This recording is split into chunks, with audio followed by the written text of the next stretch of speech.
kita mendorong adanya industri padat karya ini bisa tumbuh dan berkembang ya. Karena demand untuk bekerja di luar negeri ini sangat tinggi dan itu mereka itu mensyaratkan adanya uji kompetensi. Nah, selama ini kita mendorong instansi-instansi publik, instansi swasta untuk membangun unit layanan disabilitas. Yang penting sebetulnya alih daya juga mendapatkan perlindungan sosial ketenagakerjaan.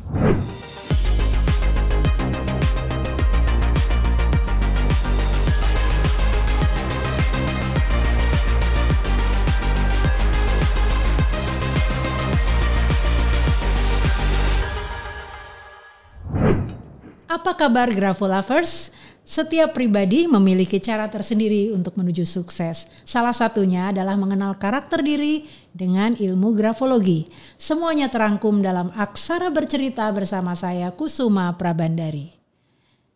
Tamu saya kali ini seorang akademisi, sekaligus beliau juga seorang birokrat di salah satu kementerian di Republik ini. Gelar akademis tertinggi telah ia raih dengan cemerlang dan karirnya pun terus melesat hingga saat ini beliau menjabat sebagai Sekretaris Jenderal untuk Kementerian Ketenagakerjaan. Kita sambut Profesor Dr. Andes Anwar Sanusi MPA PhD. Selamat datang Pak Anwar Sanusi. Selamat datang Mbak Kusuma. Saya boleh menyapa dengan Pak Anwar Sanusi saja ya? Boleh. Atau Profesor? Enggak. Oke, karena saya tahu Bapak sangat egaliter, jadi terima kasih sudah hadir dan Grafolovers kita akan berbincang lebih jauh dengan Profesor Anwar Sanusi. Namun kita lihat dulu profil beliau berikut ini. Grafolovers, kita mengenal sosok Profesor Anwar Sanusi sebagai Sekretaris Jenderal Kementerian Ketenagakerjaan, sebuah jabatan yang telah ia sandang sejak tahun 2020 silam. Sebelumnya berbagai jabatan di sejumlah kementerian dan lembaga juga telah ia lalui. Jauh sebelum memiliki karir yang cemerlang, Profesor Anwar adalah lulusan Fakultas Ilmu Politik dan Sosial Universitas Gadjah Mada pada tahun 1993.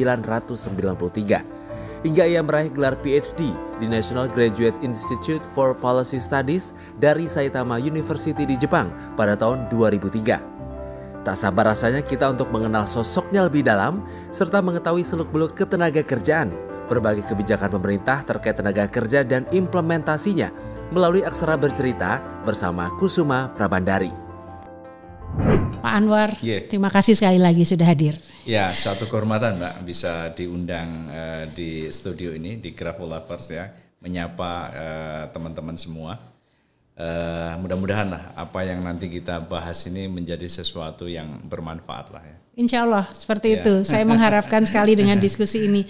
Nah begini Pak Anwar kan sudah menduduki jabatan Sekjen Kementerian itu sebetulnya kan dari 2015 namun dalam 2 kementerian ya. Yang pertama adalah Kementerian Desa, Pembangunan Daerah Tertinggal dan Transmigrasi. Oke, dan yang sekarang adalah Kementerian Tenaga Kerja. Ketenagakerjaan. Ya. Pak Anwar boleh cerita nggak sebetulnya tupoksi dari jabatan Bapak ini apa sih Pak kalau di Kementerian Ketenagakerjaan ini? Ya, saya rasa sama ya di kementerian dan lembaga lainnya bahwa yang namanya tugas dari seorang sekretaris ya, Sekretaris Jenderal, Sekretaris Kementerian, Sekretaris kemudian utama, ini adalah sebagai pelaksana program dukungan manajemen. Artinya di situ kami mendapatkan mandat untuk memastikan bahwa seluruh indikator kinerja ya utama dari kementerian itu bisa dilaksanakan dengan baik karena adanya dukungan manajemen yang optimal. Jadi dukungan manajemen itu mulai dari personalia, kemudian juga dari sisi regulasi, kemudian dari sisi tata kelola keuangan, dari sisi komunikasi kepada publik, kemudian dari sisi kerjasama, banyak sekali aspek-aspek yang memang di situ menjadi katakanlah tugas bagi seorang sekretaris jenderal untuk bisa memastikan agar dukungan manajemen ini bisa berjalan secara optimal. Termasuk juga adalah mengurusi hal-hal yang sifatnya adalah sarana dan prasarana dari kementerian itu. Jadi tugasnya memang sangat Wah, luas lah. Luas sekali ya. Ya. Seperti halnya mungkin kalau di perusahaan ya sekretaris perusahaan gitu dan lebih luas. Ya mungkin lebih luas lagi Lebih sepertinya luas lagi, karena ya, namanya juga sekretaris jenderal ya. Iya, Hal-hal semuanya yang umum itu harus dikelola dengan baik. Sehingga bagi seorang menteri ya ini memang tentunya mereka beliau kan memiliki semacam KPI ya, KPI yang diberikan oleh presiden ya. Sehingga tentunya mengharapkan agar KPI tersebut bisa dijalankan. Makanya hal pertama yang dipastikan adalah dari yang namanya fungsi manajemen dari sisi kementerian tersebut bisa terlaksana dengan baik. Dan yang mengawal itu adalah seorang sekretaris jenderal, sekretaris kementerian atau sekretaris utama ya. Oke. Nah, kalau di Kementerian Ketenagakerjaan sebetulnya kan bertanggung jawab pada regulasi yang langsung menyentuh pada pihak pemberi kerja dan pencari kerja, gitu ya. Nah, saya di Biro Pusat Statistik ya. Saya membaca di Agustus 2024 tingkat pengangguran terbuka Indonesia adalah 4,91% dengan jumlah pengangguran mencapai 7,47 juta orang. Jumlah ini setara dengan sekitar 5 orang pengangguran dari setiap 100 orang angkatan kerja. Nah, kalau menurut Pak Anwar, angka ini dibandingkan tahun lalu periode yang sama, ini lebih baik atau sama atau lebih buruk? Sebetulnya kalau year to years ya, dengan ini kan data bulan Agustus ya, Agustus tahun 2023 itu pengangguran 5,32. Kemudian kalau saat ini adalah 4,91. Artinya kalau dari sisi data ada perbaikan, artinya pengurangan dari tingkat pengangguran tersebut. Jadi memang tentunya ini tidak terlepas ya dari upaya maksimal yang dilakukan oleh oleh pemerintah ya. Karena kalau yang namanya Kementerian Ketenagakerjaan ini kan sebetulnya kan menjaga di hilirnya ya. Artinya seluruh sektor-sektor lainnya kalau bergerak secara optimal maka tentunya terjadi penyerapan tenaga kerja. Dan ini yang kita berterima kasih ya, artinya cukup positif, cukup bagus bagaimana kita bisa menjaga yang namanya tingkat pengangguran terbuka kita ini bisa menurun. Meskipun kami sadar bahwa angka ini masih relatif besar ya dengan angka 7,47 juta. Kalau saya lihat ini kan besar ya. Masih cukup besar ya karena masih di Indonesia itu masih tertinggi. Indonesia masih tertinggi di ASEAN ya. Iya, kurang lebih seperti itu. Karena memang ya kita yang pertama tentunya kita ini kan bisa jelaskan itu Mbak ya.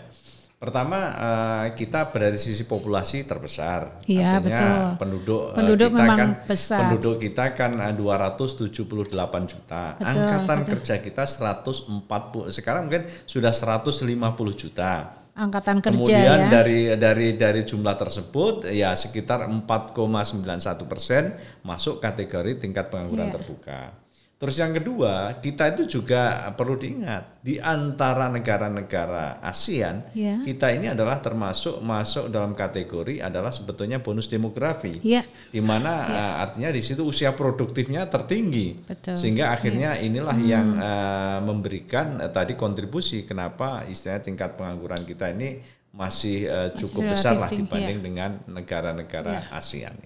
Ya memang populasinya di antara negara ASEAN ya kita yang paling besar betul. Iya.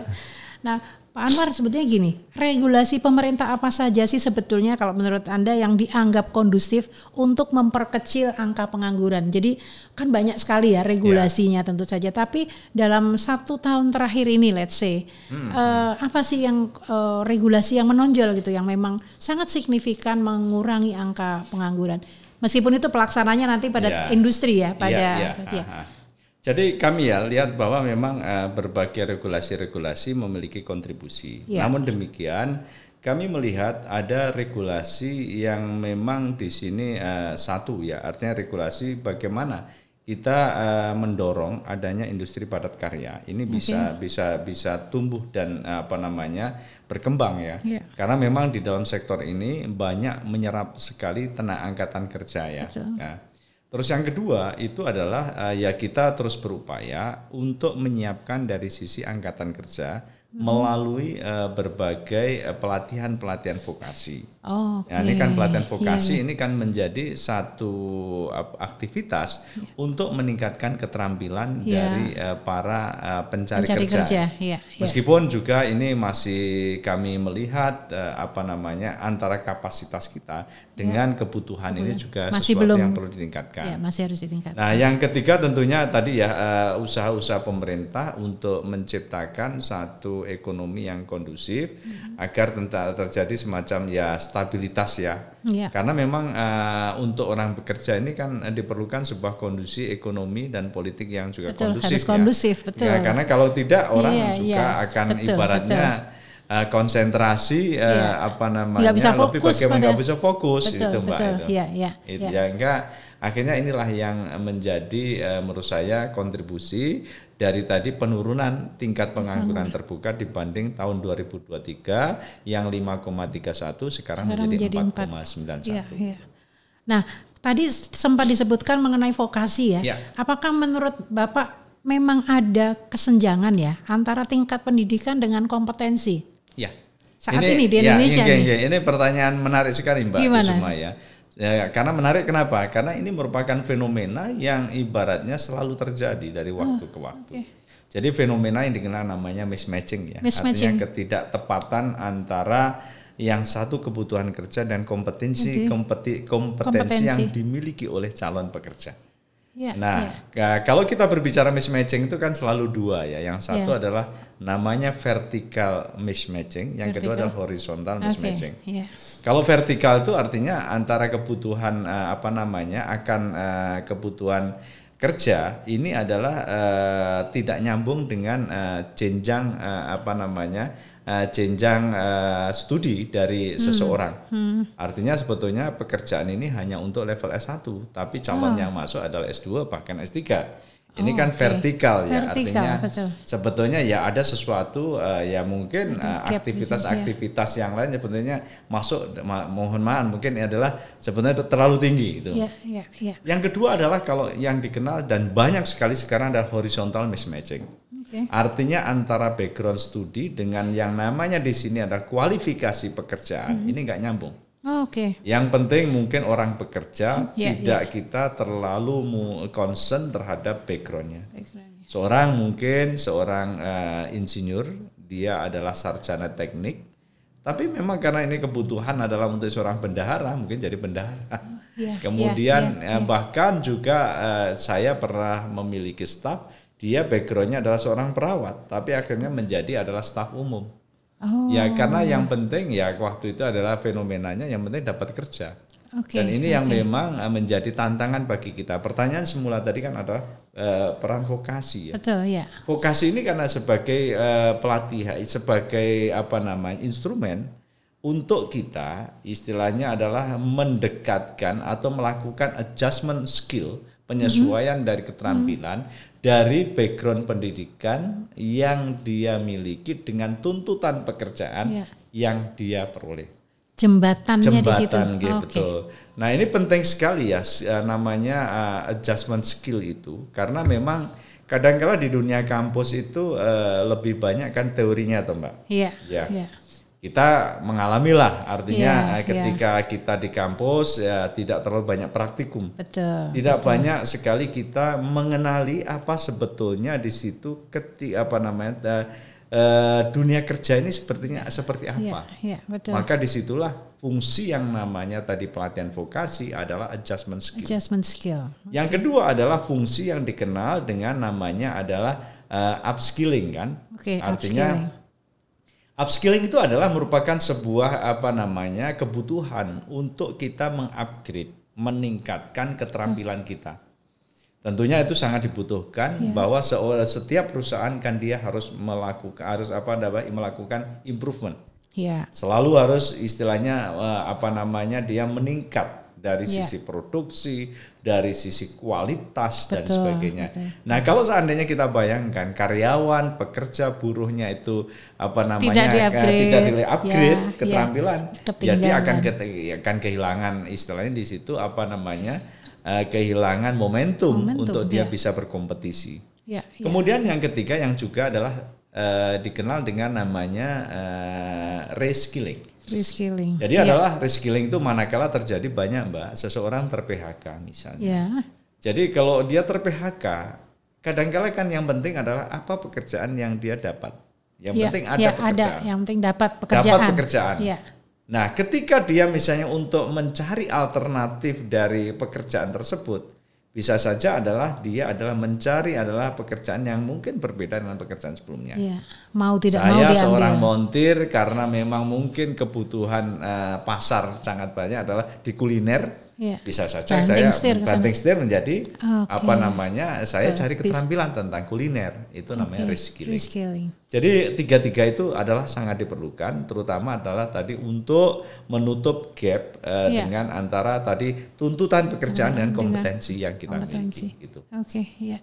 Ya, menarik sekali sebetulnya. PR-nya masih cukup banyak ya. PR-nya sangat banyak dan tentunya sebetulnya kan kita juga harus menjaga momentum ya, menjaga bahwa kan gini, sebetulnya kementerian kita ini, Kementerian Ketenagakerjaan itu kan selalu dipersepsi urusannya adalah bagaimana mengurus tentang upah minimum, mengurus tentang masalah misalnya THR, mengurus tentang sebentar lagi bagaimana peringatan May Day, mengurus PHK dan sebagainya. Padahal kita harus lebih dari itu, harus lebih pada bagaimana kita mengoptimalkan SDM ini menjadi katakanlah kalau kita adalah aspek penting untuk menjaga produktivitas.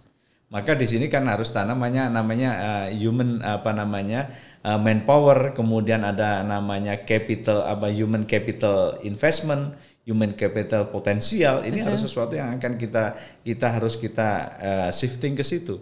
Kita harus berbicara isu-isu yang menyangkut yang lebih luas. Bagaimana kita mendorong kinerja individu agar individu ini betul-betul dia adalah mampu bersaing, mampu dia menerima tantangan pekerjaan yang dihadapi. Dan itu adalah pintunya salah satu adalah bagaimana kita melakukan atau menyediakan aneka-aneka pelatihan yang dibutuhkan oleh para pekerja. Gitu.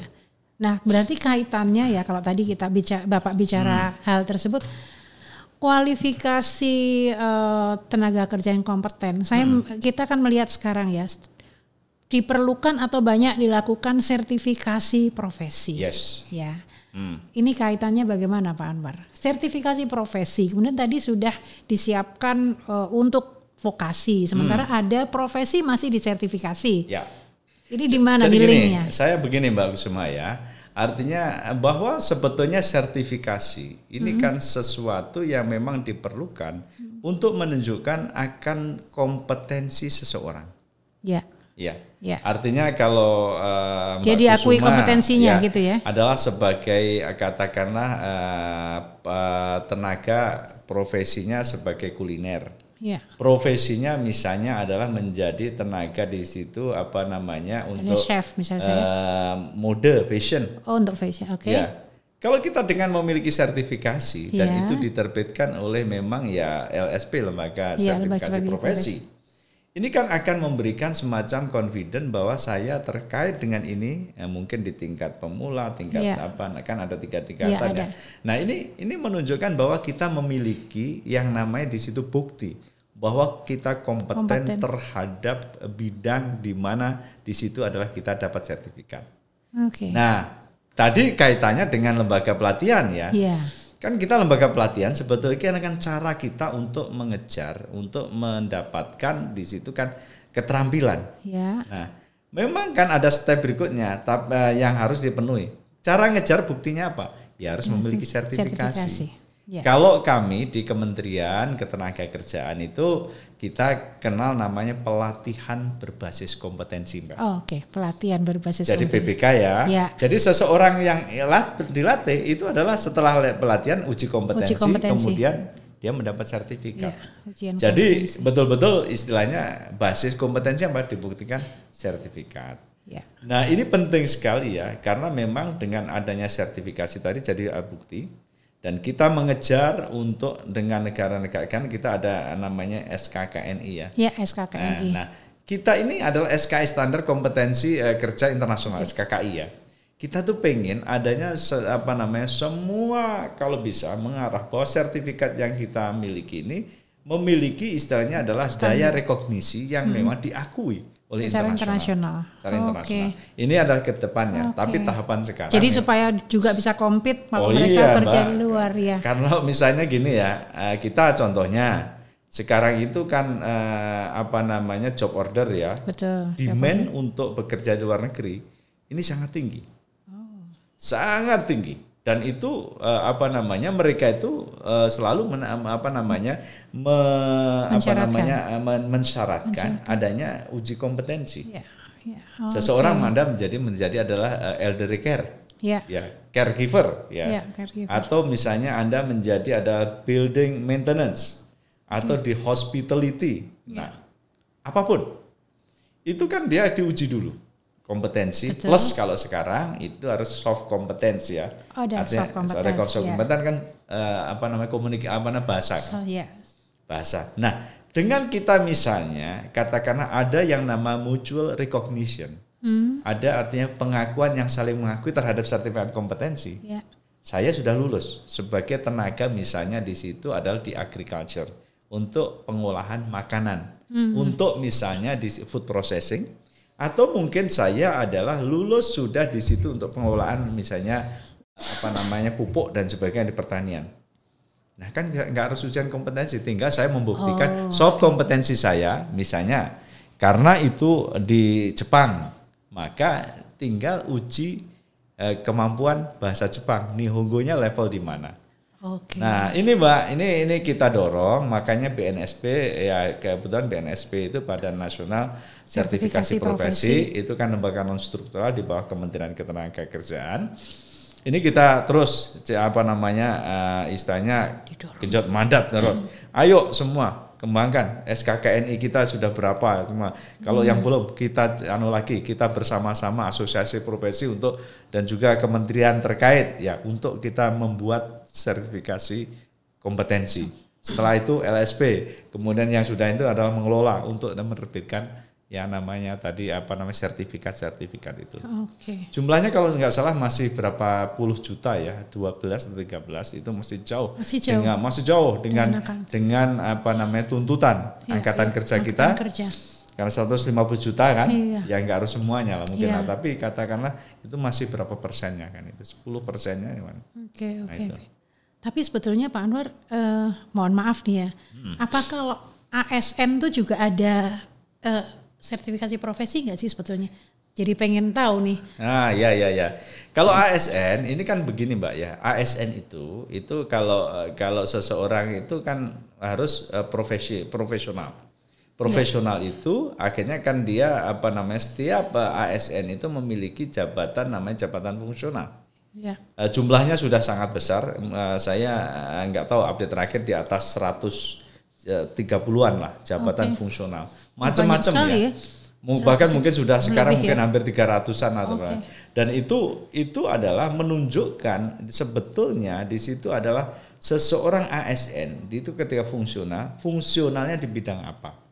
Apakah dia sebagai perencana, apakah dia sebagai peneliti, apakah sebagai widyaiswara, atau perancang undang-undang, atau dia itu sebagai penggerak swadaya masyarakat, atau menjadi mediator. Kalau di Kemenaker ada mediator, pengawas ketenagakerjaan, instruktur. Itu kan istilahnya menunjukkan dan itu perlu kompetensi khusus, dan itu kita sudah memiliki kalau yang tadi Mbak ratusan tadi ini sudah diatur oleh, kalau yang atur kan Kemenpan RB. Menpan RB itu mengatur jenjang, istilahnya di sini kan profesinya fungsionalnya ada berbasis keterampilan, ada berbasis keahlian. Kayak misalnya yang saya sebut misalnya adalah PSM, mediator itu adalah keahlian. Jadi keahlian itu ada 4 jenjang Mbak. Ya, jenjang pertama adalah ahli pertama, ahli muda, ahli madya, kemudian ahli utama. Kalau seorang dosen kan ada pertama asisten ahli, lektor kepala, guru besar. Nah itu. Jadi sebenarnya sudah diatur sudah ada. Cuman memang dulu ya, tapi sekarang sudah berubah persepsinya. Dulu itu orang untuk ikut fungsional tuh nggak terlalu menarik. Pengennya jadi struktural, jadi pejabat lah. Mulai dari kepala seksi, kasubag, kemudian kabag, kabid, kasubdit, kemudian direktur, kemudian misalnya asisten deputi sampai mungkin dirjen. Yang dikejar itu ya struktural. Padahal sekarang fungsional sudah semakin diatur ya. Semakin diatur dan sebetulnya di dalam pegawai negeri itu dikenal namanya karir zigzag. Saya misalnya adalah si fungsional bisa menjadi struktural. Nah, struktural bisa kembali lagi ke fungsional. Itu karir zigzag. Karirnya zigzag. Iya. Menarik sekali ya. Karena beliau juga akademisi, birokrat. Nah, urusannya ketenaga kerjaan cocok nih saya bertanya pada Bapak. Nah, terkait dengan kesetaraan ya, hak mendapat pekerjaan. Ini kalau regulasinya apa sih dari pemerintah untuk teman-teman disabilitas? Yes. Jadi begini, di dalam teman-teman disabilitas itu ada undang-undangnya Mbak ya. Undang-undang nomor 8 tahun 2016 yang salah, yaitu undang-undang yang mengatur tentang masalah di situ tentang disabilitas. Jadi ini adalah adanya satu amanat ya yang harus kita jalankan, terutama adalah kepada instansi publik, kepada instansi swasta untuk memberikan ruang kepada saudara-saudara kita yang penyandang disabilitas mendapatkan hak untuk pekerjaan. Jadi itu adalah kalau misalnya di sektor publik 2% angkatan kerjanya adalah disabilitas. Yang kedua adalah kalau di privat adalah 1%. Privat 1%. Ya memang begini persoalan ini sekarang jadi realisasinya bagaimana nih termasuk kalau tidak memenuhi itu tuh seperti apa ya Pak? Jadi gini, artinya memang nggak mudah Mbak ya. Artinya kita bagaimanapun juga sebelum COVID itu untuk swasta itu sudah hampir terpenuhi. Yang 1% tadi. 1% untuk publik ya mungkin mendekati lah. Tapi memang ketika COVID terutama swasta ini kan betul-betul menghempas dunia ketenaga kerjaan. Betul. Artinya banyak sekali di situ terdampak mulai katakanlah dirumahkan, dikurangi jam kerjanya sampai kepada PHK. Termasuk juga adalah terkait dengan para penyandang disabilitas ini. Makanya kami memberikan atensi ya di Kementerian Ketenagakerjaan. Kita pertama selama ini kita mendorong instansi-instansi publik, instansi swasta untuk membangun unit layanan disabilitas, ULD. Jadi kantor-kantor dan sebagainya itu kita dorong mereka memiliki unit layanan disabilitas. Nah, yang kedua adalah kita mendorong mereka itu juga istilahnya mempekerjakan. Cuman memang kan istilahnya orang tidak bisa bekerja karena banyak faktor kan. Salah satunya kan keterampilan, kompetensi yang memang kurang lah ya. Nah itulah yang tugas kita. Kami di Kemnaker ini ingin lebih banyak memiliki BLK yang memang khususkan untuk teman-teman saudara-saudara kita penyandang disabilitas. Makanya kami secara kelembagaan Mbak itu kami kan dengan adanya Kementerian P2MI itu yang dulu BP2MI, BP2MI itu hal yang terkait pekerja migran kan di Kementerian P2MI. Nah kami ada unit baru yang di situ adalah bina tenaga kerja penyandang tenaga kerja khusus di dalamnya adalah termasuk di situ adalah penyandang disabilitas. Ada di kementerian ini. Ada di kementerian. Jadi kita ingin lebih fokus juga adalah para saudara-saudara kita ini harus ada di situ adalah semacam pendekatan end to end ya. Untuk kita bisa mulai dari istilahnya siapkan dari sisi keterampilan sampai juga kita membuka bursa kerja khusus yang memang khusus para penyandang. Itu nanti sampai lewat dinas-dinas itu ya berarti ya? Sampai dinas-dinas dan itu kan yang namanya undang-undang kan berlaku secara nasional kan. Artinya kita dorong juga swasta-swasta. Dengan ini ada stok banyak sekali yang sudah mengikuti pelatihan. Pelatihan pun kita desain sesuai dengan sesuai dengan kebutuhan ya demand base. Maka itu ya kita harapkan lah tadi 1%, 2% ini targetnya berapa nih kira-kira?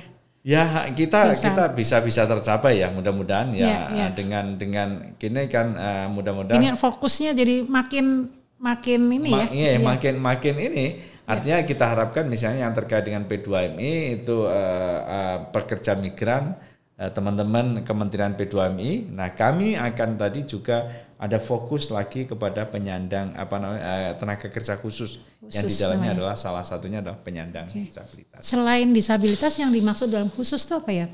Kami gini, ada namanya vulnerable workers ya. Yang satu adalah tenaga adalah di situ wanita ada ya definisi. Yang kedua adalah pekerja lansia.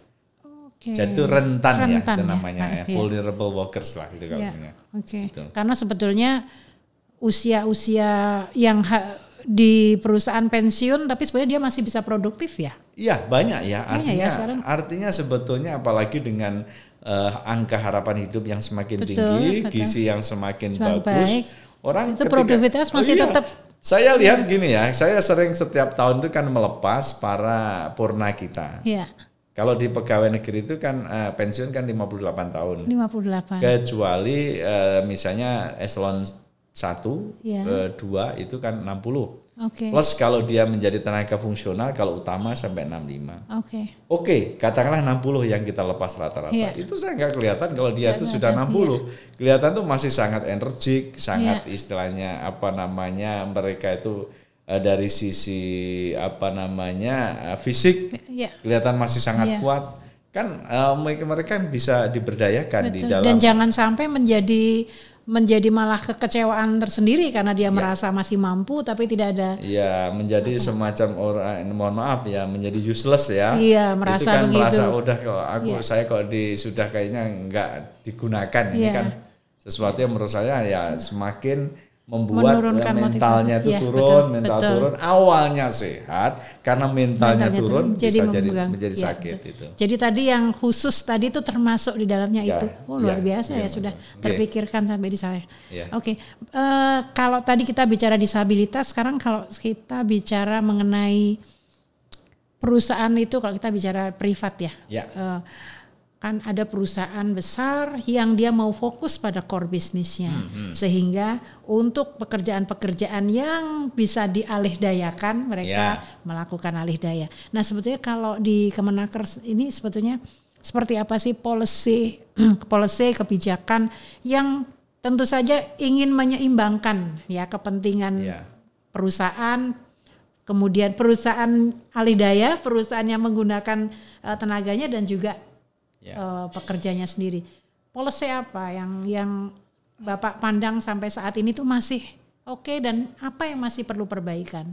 Jadi gini, kalau alih daya sih ya memang beberapa bidang kalau kemarin kan dari setelah judicial review itu kan kita harus membatasi. Nah ini kan sedang kita godok ya terkait dengan PP-nya. Karena sebelumnya kan kita kasih luas lah, bisa lebih luas untuk dialihdayakan. Sekarang kan lebih limitednya seperti apa? Ini sekarang masuk kita godok. Nah, tapi pada prinsipnya gini. Kita tentunya juga istilahnya mempertimbangkan lah, katakanlah di kebutuhan dari perusahaan. Bahkan bukan hanya perusahaan, Mbak. Itu kantor pemerintah pun juga kan banyak yang bidang-bidang pekerjaan itu dialihdayakan kan. Seperti tenaga keamanan, kemudian yang kedua adalah tenaga kebersihan. Cleaning service, kemudian tenaga driver. Itu kan sudah dialihdayakan. Nah, yang penting sebetulnya alih daya ini adalah mereka ini juga mendapatkan perlindungan sosial ketenaga kerjaan. Itu yang penting. Itu penting pertama dan alhamdulillah semua hampir kalau sekarang itu alih daya juga sudah mereka itu mendapatkan lah di situ skema JKK, jaminan kecelakaan kerja, jaminan kematian, jaminan hari tua. Ini kan itu penting. Karena apa? Mereka toh bekerja ada masanya. Pada saat dia sudah nggak bisa bekerja, masuk usia tidak produktif, pensiun, kan paling nggak ada bekal di hari tua. Yang kedua, ini adalah dari sisi penggajian ya. Kita memang dorong sebetulnya ini ada semacam juga pengajian yang relatif progresif ya. Namanya memang ini kita PR kita ya. PR artinya ya?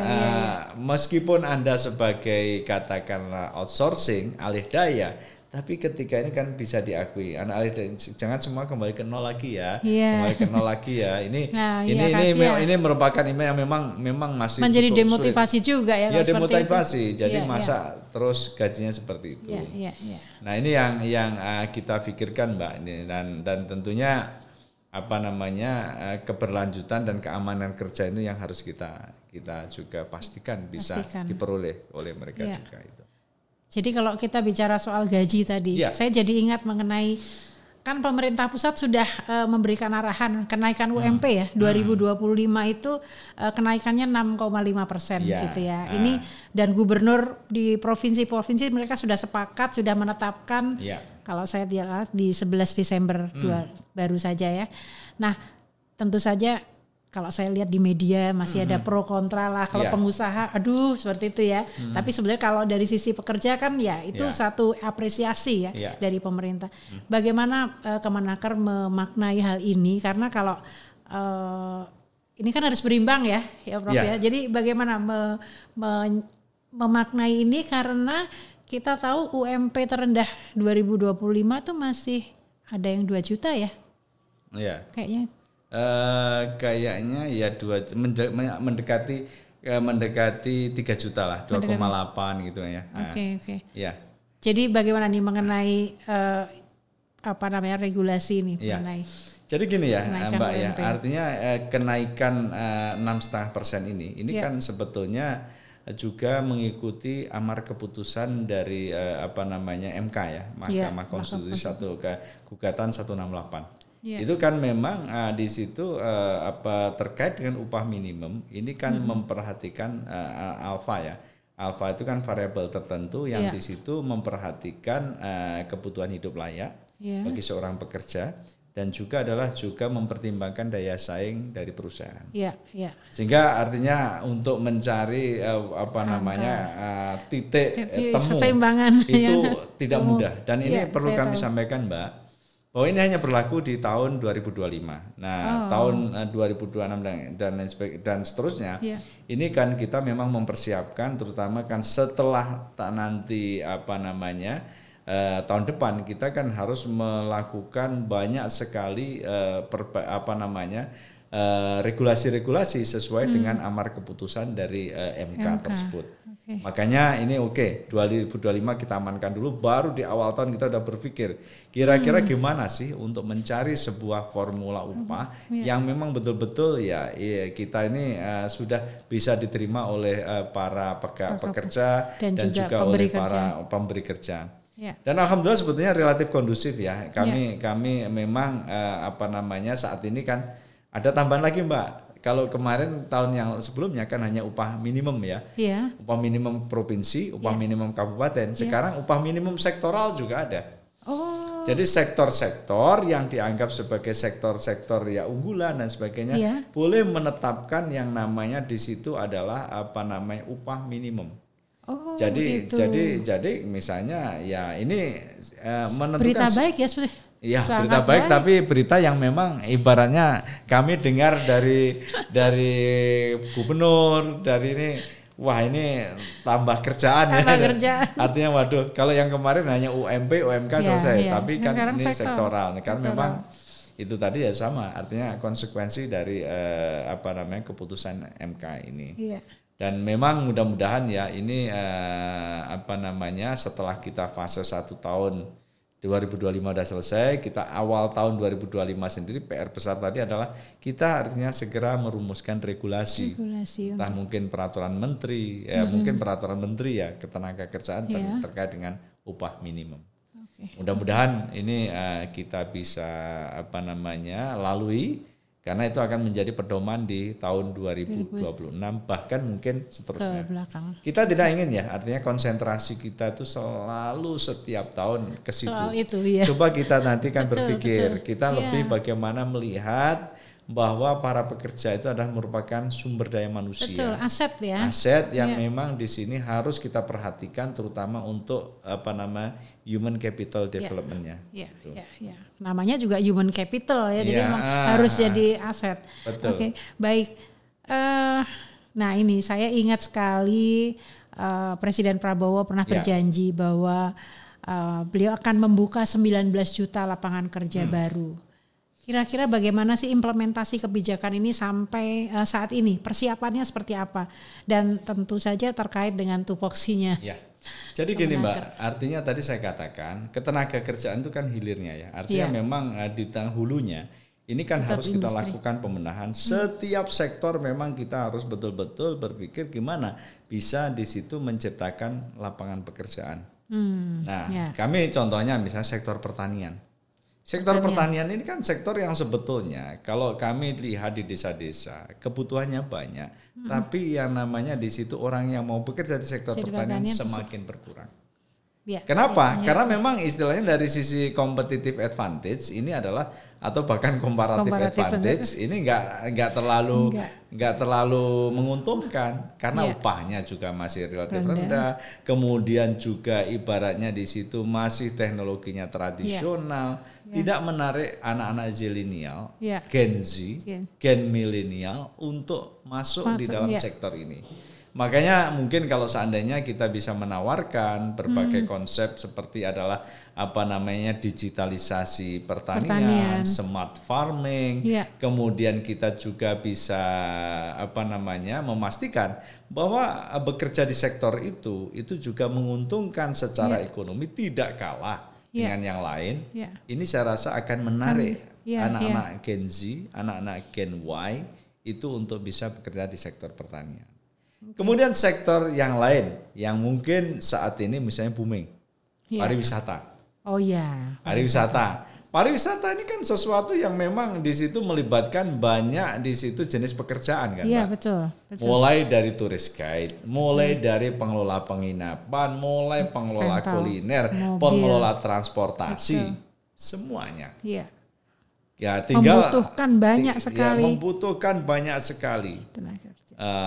Dan kita punya potensi objek yang juga luar biasa besar. Betul. Tinggal bagaimana kalau ini saya mengutip lah dari teman-teman Kemenpar Kementerian Pariwisata 3E ya. 3E. Ya, attractiveness, kemudian yang kedua amenities, accessibility. Ini kan bisa diperbaiki. Sehingga artinya ini menciptakan banyak sekali di situ peluang pekerjaan. Nah, kita lihat apalagi sekarang kalau fenomena ketenaga kerjaan, anak-anak Gen Z itu kan selalu mengkombinasikan pekerjaan dengan entertainment. Worktainment. Worktainment Worktainment kan. Jadi worktainment ini kan menciptakan seseorang kalau dia istilahnya di sini bekerja, jangan lupa entertainmentnya. Ketika dia melakukan entertainment kan berarti di sini potensi pekerjaan baru yang bisa ini. Nggak usah keluar negeri. Di dalam negeri dieksplor dengan sangat misalnya dengan baik. Kita tadi attractiveness-nya kita ciptakan, Mbak. Betul. Setiap daerah memiliki yang namanya di situ kekhasan. Khas seni budaya, khas kuliner, khas kecantikan alam. Kearifan lokal itu banyak sekali dan betul. Ini yang menurut saya masih sangat potensial untuk digali ya. Sangat potensial. Sehingga tadi 19 juta lapangan kerja itu diharapkan bisa tercapai ya karena semua diberdayakan ya. Kami makanya di Kemenaker ini tugas pertama arahnya Pak Presiden kan kolaboratif governance. Artinya urusannya ayo kita istilahnya bareng-bareng bersama-sama kita tangani. Nggak ada ego sektoral ya Pak ya? No, itu adalah ego sektoral. Kalau di dalam public policy namanya parochialism. Artinya jadi artinya adanya ego unit, ego sektoral, saya yang paling enggak semuanya sama. Tinggal kita adalah membagi beban dari target yang tadi 19 juta kita bagi semuanya. Tugasnya apa saja. Kalau kami misalnya tadi untuk istilahnya tugasnya menciptakan SDM terampil bidang tertentu, tentunya itulah yang nanti akan kita perhatikan di vocational training kita. Di sana larinya. Iya gitu Mbak. Ini tadi baru disebut padahal baru pertanian dan pariwisata, padahal sebetulnya potensinya macam-macam. Macam-macam dan di situ kita memiliki misalnya perikanan. Iya. Lucu loh ya, kan saya gini, kami ada cerita ya ini, saya memiliki MOU lah dengan salah satu prefektur yang ada di Jepang. Oke. Mereka ini adalah salah satu demand yang sangat tinggi adalah fish processing, food processing. Dan itu sebagian juga mungkin juga adalah ikan-ikan dari tempat kita. Kenapa istilahnya kalau misalnya pabriknya kita belajar lah nggak apa-apa ke sana dulu. Belajar itu istilahnya di situ gimana bisa mengelola industri food processing, fish processing. Ternyata gitu kan kita bisa menjadi pembelajaran yang kemudian kalau kembali akan menjadi modal dia mengembangkan usaha. Betul juga ya. Iya, makanya di situ dalam satu hal yang kami lakukan adalah bagaimana kita mendorong pemagangan juga adalah menjadi skema. Pemagangan dalam artian bukan untuk mencari tenaga kerja murah loh ya. Artinya magang ini dalam konteks kami adalah konteks untuk melakukan istilahnya pembelajaran. Iya. Jadi apprenticeship lah ya. Apprenticeship. Ya. Oke. Wah, menarik sekali. Sebetulnya sih banyak ya yang tentunya relevan untuk kita diskusikan, tapi ya ini dia. Kita dibatasi oleh waktu karena podcast ini juga tidak terlalu panjang tapi menarik sekali. Jadi saya boleh ya Pak Anwar kalau saya sekarang beralih ke pertanyaan yang lebih pribadi gitu. Karena saya melihat bahwa sosok Pak Anwar ini menjadi sosok yang cukup sukses gitu ya, seperti sekarang ini. Pengen tahu sebetulnya bagaimana orang tua. Model parentingnya seperti apa, nilai-nilai apa yang diajarkan. Yang itu barangkali juga bisa menjadi pelajaran juga untuk semua orang ya, dalam arti kan semua itu berangkat dari rumah ya. Iya, betul. Berangkat dari rumah. Jadi kalau parenting itu dengan tepat ya insya Allah kan karir seseorang itu bisa disiapkan dari awal. Boleh cerita mungkin asalnya dari mana, saya belum pernah kenal juga nih Pak. Jadi makasih Mbak Kusuma ya. Jadi saya itu kan dari desa ya. Jadi dari saya salah satu desa di Ponorogo. Jawa Timur. Saya desa petani. Saya itu bungsu dari 5 bersaudara. Sangat kecil ya, memang hampir semua petani, bahkan mungkin sampai sekarang pun juga rasanya karena saya masih keluarga sebagian besar petani itu adalah ya hidup cukup lah. Itu artinya tidak pernah di situ ada kemewahan yang mulai dari katakanlah dari sarana, fasilitas, bahkan juga makanan pun waktu itu saya masih ketika kecil Mbak itu masih makan tiwul lah ya. Tiwul itu artinya dari kelapa ya. Kalau aslinya kenapa disebut tiwul? Karena diwadai pidi kan tahu kan? Apa ya Pak? Pidi itu ada tempat nasi. Yang dari bambu? Yang dari bambu, itu namanya pidi. Pidi. Terus maul, makanya tiwul. Namanya tiwul dari situ ya? Baru tahu nih, ilmu baru ini. Jadi tiwul itu biasa, terus kemudian saya sangat luar biasa. Orang tua saya petani, tapi dia sudah menetapkan bahwa anaknya harus lebih sukses dari dia, dan itu pintu sukses adalah melalui sekolah. Makanya dengan apapun yang dia miliki itu anaknya harus sekolah. Dari 5 itu? Dari 5 ya. 5 itu semua sekolah? Ya ada yang karena memang kondisi kan, kalau yang kakak saya kan sudah nggak ada, itu yang pertama, kedua itu yang pertama lah itu karena memang masih mungkin tahun 50-an ya kan, jadi kan jadi. Tapi ketika saya itu alhamdulillah istilahnya orang tua betul-betul pokoknya apapun saya akan korbankan untuk kamu bisa sekolah. Gitu. Itu spirit yang luar biasa. Terus yang kedua, ayah saya itu orang tua lah ya, ayah ibu itu luar biasa ya. Saya itu diberikan pelajaran bahwa nggak pernah yang namanya kesuksesan itu datang tanpa ada usaha. Oke. Maka kerja keras itu harus menjadi sesuatu yang Harus ya. kerja keras. Kerja keras dan bahkan Anda kalau misalnya punya waktu, nggak boleh kita itu istilahnya duduk-duduk, harus ke sawah. Itu saya ke sawah itu sampai SMA, Mbak. Oke. Jadi sawah di SMA sampai SMA mulainya nyari rumput, kemudian di situ saya harus mandikan sapi. Kemudian pokoknya itu kadang-kala juga yang mungkin anak-anak sekarang tidak terbayang ya. Terbayang. Bahkan harus juga bantu orang tua nyangkul dan sebagainya. Tapi saya lihat itu bukan sesuatu yang sifatnya adalah eksploitasi, tapi menunjukkan bahwa orang tua itu mengajarkan bahwa kamu itu harus jangan sampai meluangkan waktu kosong kamu dengan tidak ada sesuatu yang bisa menghasilkan sesuatu. Ya udah kamu ke sawah setelah kamu sekolah. Jadi tetap produktif gitu ya. Makanya itu kerja keras saya produktif. Ya dan alhamdulillah ya Mbak ya, artinya setelah SMA saya kan ke UGM ya. Saya ke UGM sebetulnya saya waktu pertama itu di UI Teknik Sipil sampai hampir 3,5 tahun lah, tapi lama lulus, juga. Tapi bareng-bareng kemudian kuliah di Sospol. Kemudian saya Sospol selesai dulu, terus ternyata sudah langsung diterima kerja. Kerja, kemudian saya waktu itu kerja di lembaga administrasi negara pertama kali. Nah, kenapa di situ? Karena waktu itu saya dengar bahwa kantor itu memberikan kesempatan untuk belajar di luar negeri. Nah itu ternyata jadi ya memang dicari itu saya kesempatan sekolah lagi. Sekolah, kemudian ada kesempatan ambil S2, kemudian S3 di Jepang ya. Kemudian ya udahlah, terus setelah itu berkarir di Kementerian Desa, terus saat ini di Kementerian Ketenagakerjaan. Jadi ya saya dan luar biasa. Semua step by step dan memang setiap tahap. Saya tuh dengar gini ya, bahwa ya seperti kita tuh pelari maraton ya, bukan sprint. Bukan sprint. Jadi pelan, step, maka kita memahami lingkungan di mana kita berada itu penting kan.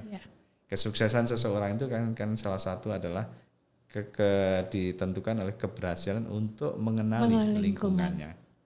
Ada semakin sekali. Kita mengenali, semakin menarik kita sekali. Tahu kira-kira gimana cara kita berinteraksi dengan tepat dengan lingkungan itu, Mbak. Luar biasa.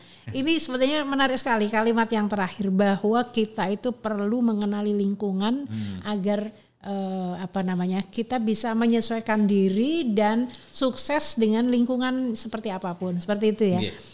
Nah, terima kasih untuk cerita singkatnya mengenai latar belakang dan saya sangat appreciate ya bahwa benar sukses itu tidak didapatkan sekejap gitu ya. Semua high road to sukses gitu ya. Semua jalan yang harus diikuti gitu ya, panjang gitu. Nah, podcast ini kan sebenarnya bercerita tentang grafologi. Jadi grafologi mungkin Pak Anwar saya harus sampaikan grafologi itulah ilmu menganalisis karakter manusia melalui tulisan tangan. Nah, tapi sebelum saya masuk ke sana, saya pernah belajar juga mengenai behavior assessment ya. Perilaku. Jadi dikatakan bahwa seseorang itu direkrut pekerjaan itu karena kompetensinya. Tapi ketika dia harus dipecat karena terpaksa dia dipecat, biasanya karena perilakunya. Karena kompetensi itu kan bisa diasah. Sementara perilaku itu melekat pada keseharian sehingga bisa mempengaruhi performance-nya seperti itu ya. Nah, perilaku sendiri itu sepanjang yang saya ketahui adalah dia sebuah karakter yang berinteraksi dengan lingkungan. Jadi ketika karakter itu bersentuhan dengan lingkungan, itulah perilaku itu muncul. Jadi tadi ketika Bapak mengatakan lingkungan itu sangat mempengaruhi, ya benar. Seseorang sudah punya karakter dasar, kemudian dia ketemu lingkungan, disitulah dia perilaku itu muncul. Betul. Dan suksesnya adalah karena dia punya perilaku yang baik. Sementara kompetensi itu kan bisa diasah. Bisa diasah, betul. Bahkan orang bisa kompetensinya berpindah ya. Tadi dikatakan dia belajar dari montir, dia menjadi apa, itu kan kompetensi bisa diasah. Tapi perilaku itu sangat penting. Sangat itu penting. Menentukan sukses kita juga.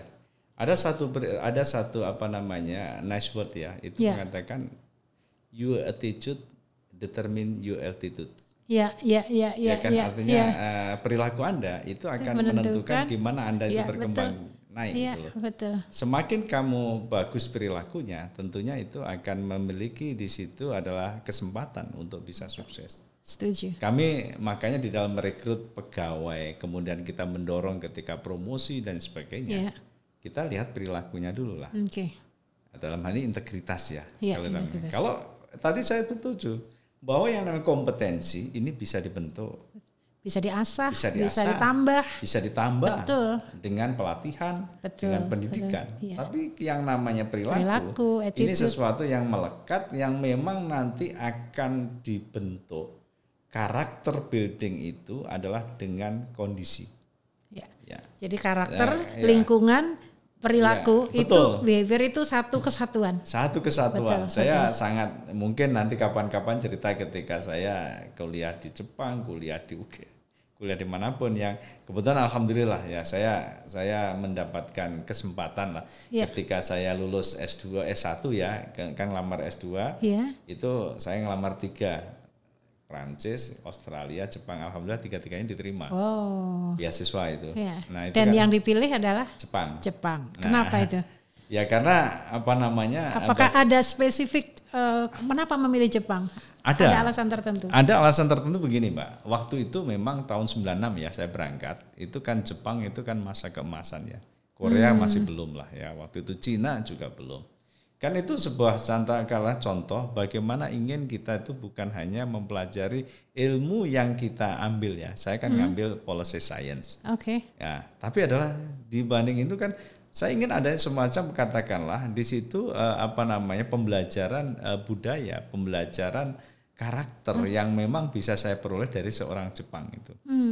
Jadi banyak sekali kan nilai-nilai Jepang yang saya Jadi ada nilai-nilai dari negara itu, bangsa itu yang ingin diambil. Menarik sekali. Itu. Kalau di dalam anunya itu nanti menarik ya teman-teman, mungkin kalau ikigai ya. Ikigai itu adalah cara-cara atau di situ adalah local values dari Jepang yang itu adalah menjadi semacam pembentuk karakter dari pribadi orang Jepang. Jadi basic value-nya itu dari situ ya. Basicnya di ikigai itu. Jadi itu luar biasa Mbak, menghargai waktu, kemudian yang kedua adalah disiplin, kemudian yang ketiga adalah respect kepada orang lain. Ini kan sesuatu yang menurut saya di luar dari pembelajaran akademis itu kita bisa peroleh dari situ. Dengan tinggal di sana, bergaul dengan lingkungan di sana itu akan tertular ya. Tertular ya. Baik, Prof Anwar, terima kasih kita sudah bahas mengenai hal-hal terkait dengan ketenaga kerjaan dan yang terakhir tadi sangat menarik sekali bahwa kehidupan masa kecil itu sangat membekas dan membentuk menjadi seperti sekarang. Kita akan pindah ke sesi berikutnya yaitu sesi grafologi.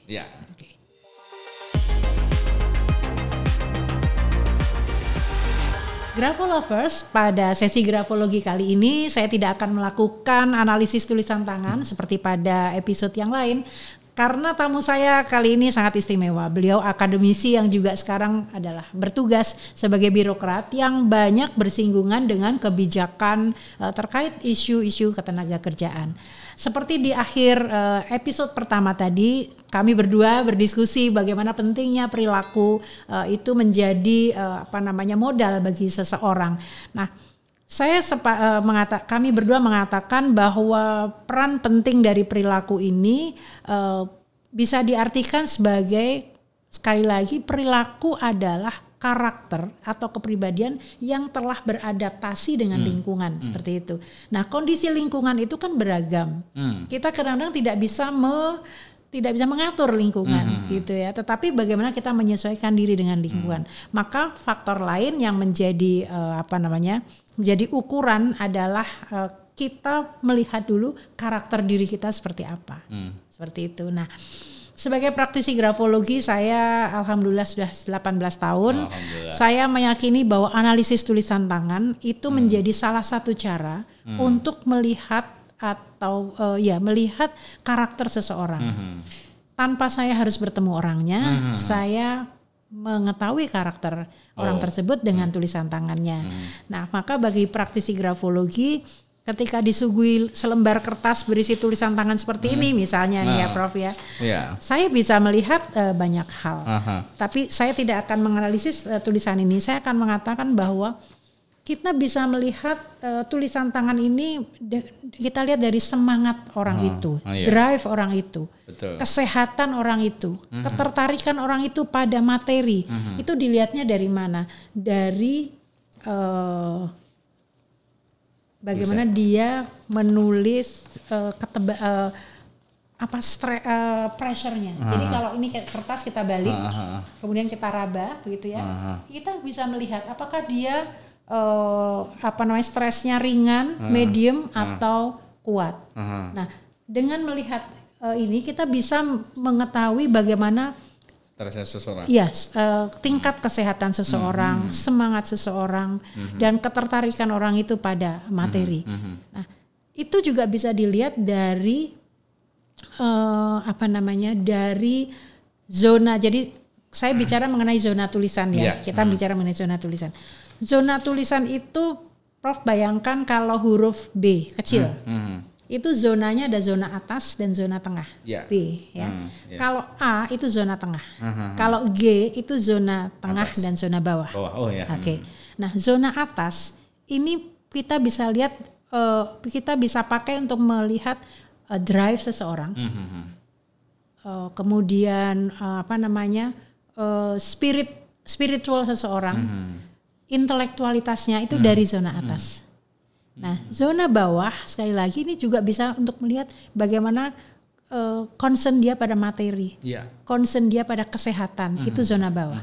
Sedangkan zona tengah itu kita bisa melihat dia sekarang nih sedang ngapain, bagaimana pandangan dia tentang hari ini, seperti itu. Nah, juga kita bisa lihat kalau dalam tulisan ini, biasanya pertama kali saya lihat ada layoutnya.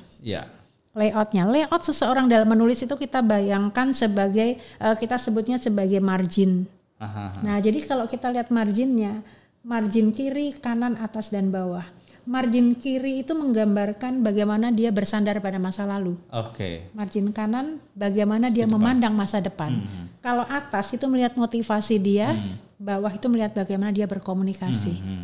Kurang lebih seperti itu. Tetapi ada detail-detail yang kita harus lihat lagi. Kemudian cara dia untuk seseorang tuh produktivitasnya bisa dilihat dari apa? Baseline-nya. Ada orang yang menulisnya itu lurus, ada yang naik, ada yang turun, ada yang cekung, ada yang cembung. Ini menggambarkan bagaimana produktivitas seseorang. Yang paling produktif yang mana? Jadi kita nggak bisa melihat mana yang paling produktif karena tidak ada benar atau salah. Karena ketika dia itu turun dan naik, dia memulai dengan start yang baik, kemudian dia bisa kelelahan dan dia mengejar sampai dia tercapai. Tapi ada orang yang dia pokoknya kerja keras dulu, semua kayak lari tadi loh, kalau sprinter. Tapi setelah itu dia lelah dan dia kemudian tidak bisa menyelesaikan pekerjaan. Jadi kalau yang cekung justru dia good finisher. Tapi kalau yang dia kalau cekung good finisher, kalau dia cembung dia adalah good starter. Jadi startnya bagus tapi endingnya nggak bagus. Seperti itu. Nah, banyak hal lain juga tadi ketika dikatakan mengenai integritas. Dalam tulisan tangan kita bisa melihat aspek kejujuran. Integritas. Bisa dilihat aspek kejujuran. Apakah seorang itu cheating atau tidak? Apakah orang itu talkative sampai ke ngember ya, maaf dalam tanda kutip ngomong kemana-mana, membocorkan rahasia, itu bisa dilihat misalnya huruf O dan huruf A, itu kan vokal ya. Semakin dia lebar, terbuka, semakin dia talkative. Tapi kalau dia kemudian ada O dan A-nya ada simpulnya, itu hati-hati. Dia memang rapet, tidak banyak ngomong, tapi menyembunyikan rahasia. Nah, jadi benar nggak salahnya. Betul. Jadi tidak ada tidak ada yang betul, tidak ada yang salah. Tetapi istimewanya adalah dengan grafologi kita bisa lakukan grafoterapi. Jadi misalnya kalau saya mau melihat seseorang itu akurat, detail, tahan stres, itu lihat dari huruf I-nya misalnya ya. I-nya itu kalau dia titiknya persis di atasnya, presisi, dia orangnya akurat, detail, dan tahan stres. Nah kalau dia kemana-mana, terus dia ditempatkan di bagian keuangan, kan nggak bisa. Kacau itu. Nah dia harus terapi menulis titiknya tuh harus dikembalikan. Ini ya. Harus dikembalikan. Nah ini sebetulnya ilmu ini bisa dipakai dalam rekrutmen, dalam placement untuk melihat apakah dia cocok. Ini misalnya teamwork. Dia cocok nggak teamwork dengan si A dengan si B?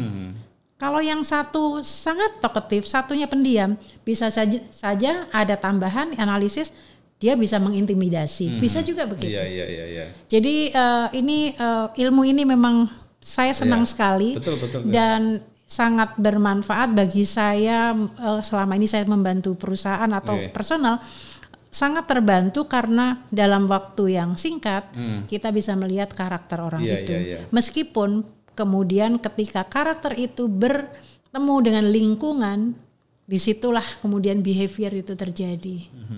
Jadi lingkungan memang menjadi pengaruh ya. Orang misalnya karakternya selama ini tertib, titiknya selalu di huruf I, akurat, detail, tahan stres. Begitu dia ketemu lingkungan yang mengganggu dia, kemudian dia jadi sembarangan, misalnya titiknya jadi ke kanan, lama-lama dia jadi nggak sabar. Seperti itu. Jadi saya kali ini ingin berbagi setelah tadi Prof. Anwar berbagi pada saya, kali ini saya berbagi dan ini Mbak Kusuma, artinya saya mungkin kapan-kapan kita ingin kepemetaan orang kami, coba dari sini kan kita bisa melihat dari itu Mbak ya. Kita mungkin bisa. Pada calon-calon pimpinan, ini pasnya di sini Pak, ini kan dari grafologi itu.